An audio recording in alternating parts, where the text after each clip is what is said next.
Hello बच्चों, चलिए प्रश्न पढ़ते हैं। श्रेणी के n पदों का योग ज्ञात कीजिए। श्रेणी है 1/1 गुणा 4 प्लस 1/4 गुणा 7 प्लस 1/7 गुणा 10 प्लस डैश डैश डैश। तो मुख्य अवधारणा, तो हमारे प्रश्न के अंदर एक श्रेणी दी गई है जिसके n पदों का योगफल पूछा गया है। तो यहाँ हमें जरूरत पड़ेगी समांतर श्रेणी के nवें पद के सूत्र की। तो ए एन बराबर होता है वो हमारा a प्लस n-a गुणा डी। तो हमारी समांतर श्रेणी वह श्रेणी होती है जिसमें क्रमागत दो पदों का अंतर है वो समान रहता है। और जहाँ हमारा a है वो प्रथम पद है, d है वो हमारा सारों अंतर होता है। तो क्रमागत दो पदों का जो अंतर है उसे हम सारों अंतर कहते हैं। तो अब देखो हमारे पास जो प्रश्न में श्रेणी दी गई है उसके बारे में बात करते हैं। तो प्रश्न में हमें श्रेणी दी गई है 1/1 गुणा 4 प्लस 1/4 गुणा 7 प्लस 1/7 गुणा 10 प्लस डैश डैश। तो हम देखते हैं, तो ये जो विशेष श्रेणी है इसमें बटा में हमारे पास है दो पदों, दो श्रेणियों का गुण है। तो देखो जैसे एक तो 1 4 7 की श्रेणी है और 1 4 7 10 है। तो देखो एक श्रेणी है हमारे पास 1 4 10 इस तरह से चल रही है, और दूसरी जो श्रेणी है वो है हमारे पास 4 7 10। तो हम यहाँ देखते हैं इनके प्रथम पद का प्रथम पद के साथ गुण है, द्वितीय पद का द्वितीय पद के साथ, और तृतीय पद का तृतीय पद के साथ गुण है। तो एक के बटा में ये गुणा में दोनों श्रेणियों के संगत पदों का गुण है। तो इसी तरह हम जो एनवा पद निकालेंगे वो हमारा होगा 1/, इस दोनों श्रेणियों के एनवे पदों का गुणा। तो अब हम बात करते हैं, पहले इन श्रेणियों के एनवे पद निकालते हैं। तो ये दोनों श्रेणियां हमारे समांतर श्रेणी है क्योंकि इनके क्रमागत दो पदों के मध्य का जो अंतर है वो समान है। तो यहाँ से देखो पहली श्रेणी के लिए हम बात करते हैं, जो ए का मान है वो 1 होगा, डी है वो हमारा होता है A2 - A1। तो यहाँ से आ जाएगा 4 - 1 बराबर है 3। और यहाँ से हमारे इस श्रेणी के लिए ए एन का मान हो जाएगा, एक की जगह एक रख देंगे, प्लस n - 1 गुणा डी का मान 3 आ जाएगा। तो यहाँ से आ जाएगा 1 + 3n -3 एकम 3। तो यहाँ से आ जाएगा 3n प्लस का 1 माइनस का 3, तो माइनस का 2। अब हम इस दूसरी श्रेणी के लिए बात करेंगे, तो दूसरी श्रेणी हल करेंगे। तो दूसरी श्रेणी है 4 7 10। तो यहाँ से देखेंगे तो ए का मान हमारे पास 4 है, डी का A2 - 1 तो 7 - 4। तो हमारे पास डी का मान है वो 3 आ जाएगा। तो यहाँ से हम ए एन का मान निकालेंगे। तो हमारे पास आ जाएगा ए प्लस होता है तो 4 + n - 1 गुणा 3। तो यहाँ से 4 + 3 का अंदर गुणा करेंगे तो 3n - 3। तो यहाँ से आ जाएगा 3n + 1।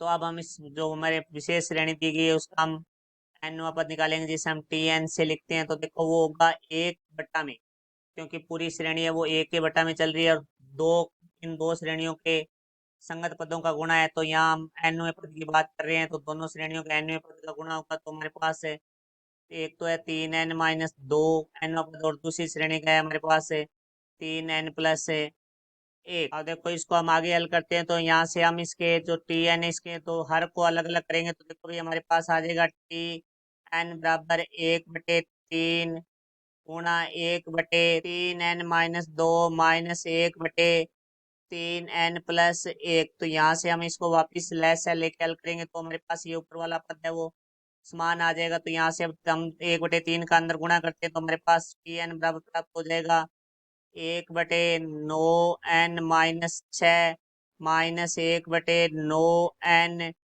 + 3, क्योंकि 3 का हमने इस हर में गुणा कर दिया है। तो अब देखो यहाँ से हम टी एन का मान लिख लेते हैं। तो टी एन बराबर है 1/9n - 6 माइनस 1/, हमारे पास आ जाएगा 9n + 3। अब हम क्या करते हैं, एन की जगह पहले एक रखते हैं। तो यहाँ से टी एक बराबर आ जाएगा 1/n की जगह एक रखेंगे तो 9 - 6 3 आ जाएगा, माइनस 1/n की जगह एक रखेंगे तो 9 और 3 हमारा 12 आ जाएगा। फिर हम एन की जगह 2 रखेंगे तो टी 2 बराबर आ जाएगा 1/9 को 2 से गुणा करेंगे 18, 18 में से 6 गए 12, माइनस 1/2 रखेंगे एन की जगह 18 और 3 21। इसी तरह फिर हम एन की जगह 3 रखेंगे तो हमारे पास आ जाएगा 1/9 27, 27 में से 6 घटाएंगे तो 21, माइनस 1/3 रखेंगे 9 18 9 27 और 3 हमारा हो जाएगा 30। फिर हम एन की जगह यदि 4 रखेंगे तो यहाँ से आ जाएगा 1/9 गुणा 4 36, 36 में से 3 घटाएंगे 30, माइनस 1/9 को 4 से 36 और 3 हमारा हो जाएगा 39। इस तरह ये पदों की संख्या आगे बढ़ती जाएगी तो हमें ये एन पदों तक चाहिए तो टी एन हमारा है 1/9n-6 माइनस 1/9n+3। अब देखो हमें इन पदों एन पद हो गए, ये हमारे इनका योग चाहिए तो हम यहाँ लिखेंगे T1 plus T2 plus T3 plus T4। इस तरह ये हमारा योग है वो टी एन पदों तक का होगा। यहाँ देखते हैं हम तो T1 का जो दूसरा पद है वो -1/12 है, T2 का पहला पद 1/12 है। तो T2 का हमारा जो दूसरा पद है वो -1/21 है, तो T3 का पहला पद 1/21 है। T3 का दूसरा पद -1/30 है, तो T4 का हमारा जो पहला पद है 1/30 है। तो हम कह सकते हैं तो एक का अंतिम पद है वो दूसरे का हमारा पहला पद होगा, एक प्लस का होगा और एक माइनस का, तो यहाँ -1/39 है। T4 का पद है तो ये इस तरह से इससे आगे वाली जो श्रेणी होगी उससे पद से कट जाएगा। इसी तरह टी एन का जो पहला पद है 1/9n-6, इससे पहले श्रेणी के जो अंतिम पद है उससे कट जाएगा, तो हमारे पास बच जाएगा 1/3 माइनस 1/9n+3। तो यहाँ से देखो भाई हमारे पास T1 plus T2 plus T3, इस तरह से हमारे पास Tn तक के पदों का जो योग है वो हमारे पास आ जाएगा 1/3 माइनस हमारे पास है 1/9n+3। तो यहाँ से 3 हम उपनिष्ठ ले लेंगे तो 1/3 उपनिष्ठ ले लिया तो 3n+1। तो यहाँ से हमारा जो लैस आएगा वो आएगा 3n+1। तो यहाँ देखो 3 है हमारे पास, 3n+1 नहीं है तो 3n+1 से ऊपर 1 से गुणा हो जाएगा माइनस ये पूरा का पूरा पद है द्वारा में वो लैस है के बाद आ रहा है, तो यहाँ हमारा एक आ जाएगा तो एक से एक कट जाएगा, तो हमारे पास आ जाएगा 3n/3 3n+1। तो यहाँ हमारा 3 से 3 कट जाएगा तो हमारा आ जाएगा n/3n+1। तो हमारी दी गई श्रेणी के n पदों का जो योगफल है वो होगा n/3n+1। ये हमारे प्रश्न का उत्तर हुआ। आशा करता हूँ समझाया होगा। धन्यवाद।